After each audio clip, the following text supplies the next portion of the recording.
ఇప్పుడు ఈ క్వశ్చన్ చూడండి, ఏమంటున్నాడు? A person travel from A to B with a speed of 40 kilometers per hour and returned from B to A at a speed of 60 kilometers per hour.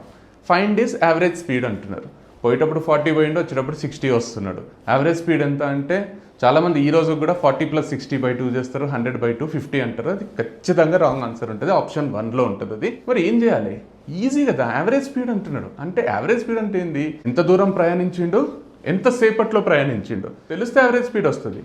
మరి distance తెలియదు కదా, ఏ నుంచి B వరకు ఎంతనో ఇయ్యలేదు కదా, అంటే అదృష్టం కదా. ఇయ్యలేదంటే అదృష్టం, ఇస్తే అదే నంబర్ తీసుకొని చేయాలి.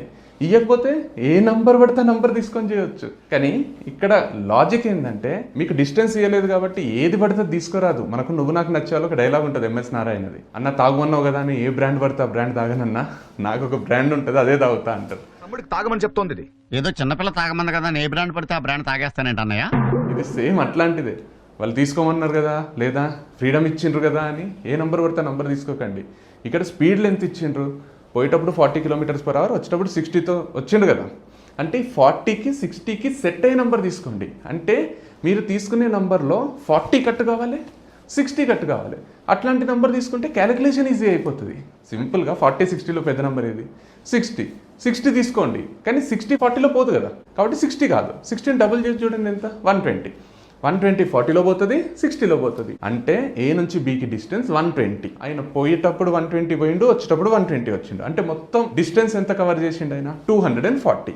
ఇది మైండ్లో పక్కన పెట్టుకోండి. పోయేటప్పుడు 120 కిలోమీటర్స్ని ఎంత స్పీడ్తో పోయిండు? 40 km/h. అంటే 120 కిలోమీటర్స్కి ఎన్ని గంటలు? 3 hours. పోయేటప్పుడు 3 గంటలు తీసుకుండు, మరి వచ్చేటప్పుడు 120నే వచ్చిండు కదా. ఏ స్పీడ్తో వచ్చిండు? 60 km/h వచ్చిండు. అంటే 2 hours. పోయేటప్పుడు 3 గంటలు, వచ్చేటప్పుడు 2 గంటలు. మొత్తం ఎన్ని గంటలు? 5 గంటలు. 240 5 గంటల్లో చేసిండంటే గంటకి ఎంత? 240/5 అయిపోయింది. 48 km/h. ఇదే మీ ఆన్సర్. ఇంతకంటే సింపుల్ ఏదైనా ఉంటుందా మీరు చెప్పండి? ఇట్లాంటి అమేజింగ్ యాప్టిట్యూడ్ కాన్సెప్ట్స్ మొత్తం కంప్లీట్ యాప్టిట్యూడ్ తెలుగులో ఉంటుంది, ఇంగ్లీష్లో ఉంటుంది. మీరు ఏ ఎగ్జామ్ రాసినా, ప్రైవేట్ కానీ గవర్నమెంట్ కానీ ఏ ఎగ్జామ్ రాసినా యూజ్ అవుతుంది.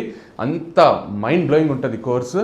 మీరు క్రియేటివ్ యాప్ డౌన్లోడ్ చేసుకుని యాప్టిట్యూడ్ కోర్స్ తీసుకోండి. ఏ జాబ్కైనా ఉపయోగపడుతుంది, ఏ లెవెల్ ఎంట్రన్స్ ఎగ్జామ్కైనా ఉపయోగపడుతుంది. ఇప్పుడు మీరు ఈ క్వశ్చన్ని పెన్ను పేపర్ యూజ్ చేయకుండా నేను చెప్పినట్టు ఆలోచించి ఆన్సర్ చేయండి, చూద్దాం. A person traveled from A to B at a speed of 50 km/h and returned from B to A at a speed of 75 km/h. Find his average speed. ఇది answer చేసి కామెంట్లో mention చేయండి.